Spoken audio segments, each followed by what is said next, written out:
Let's move on to the next team though, and let everyone know that I beat Adam in the win projection game. Is it my turn to lead this one off? It is.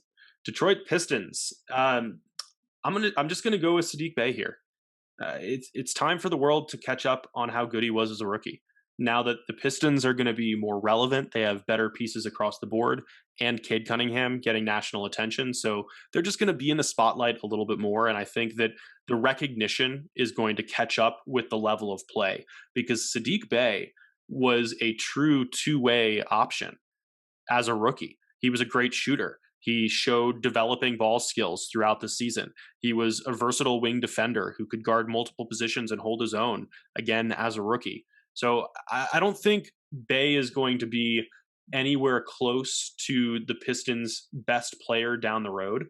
But this is the guy who's going to explode next year, both in terms of production and attention. He definitely has more ball skills to Plum than I thought. I didn't pick him because I'm curious to see what type of opportunity he has on offense now that Cade Cunningham is there. You still have Jeremy Grant. And then my pick is Killian Hayes. And I know I'm working from an awfully low baseline, but there were people who were just shitting all over his summer league. I thought about it for this exact reason, just FYI.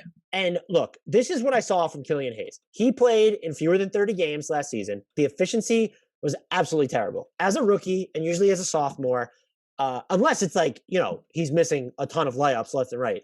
You throw out the efficiency, there is visible feel there to me.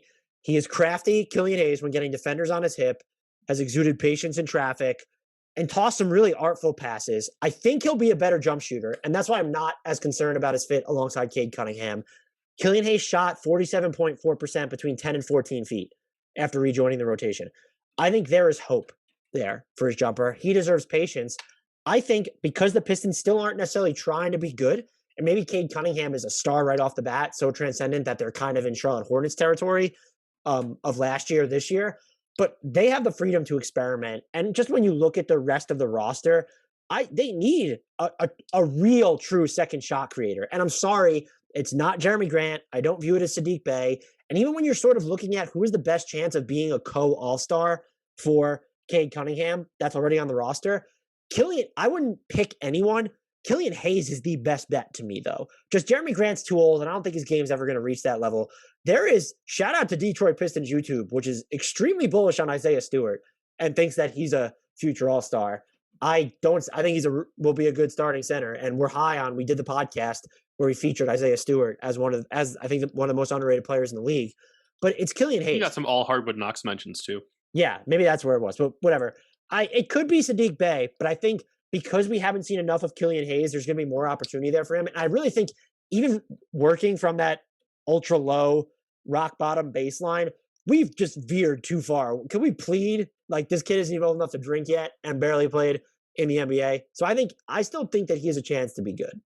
I agree with you that he's the most likely second all-star behind Cade Cunningham. I think you're a year early here, to be honest. Mostly because this feels more like a true rookie season for him. Even if he was around the team and learning how to be a professional, like he was doing that overseas already before he came to the NBA. So this is the first time he's gone through the more full offseason with summer league, with preseason, with training camp and all that. And the two biggest warts in his game, even before he'd played a single minute in the NBA, looked like they were going to be his shooting percentages and his turnovers, which are two things that rookie guards tend to struggle with as they make the transition to the NBA, which is just a little bit more fast, which is a little more physical. Those are just the two areas that those guards typically struggle with.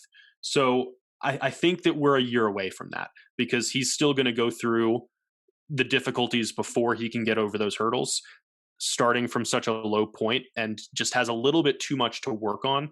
I agree about his potential, and I feel like I would 100% agree with everything you said this time next year.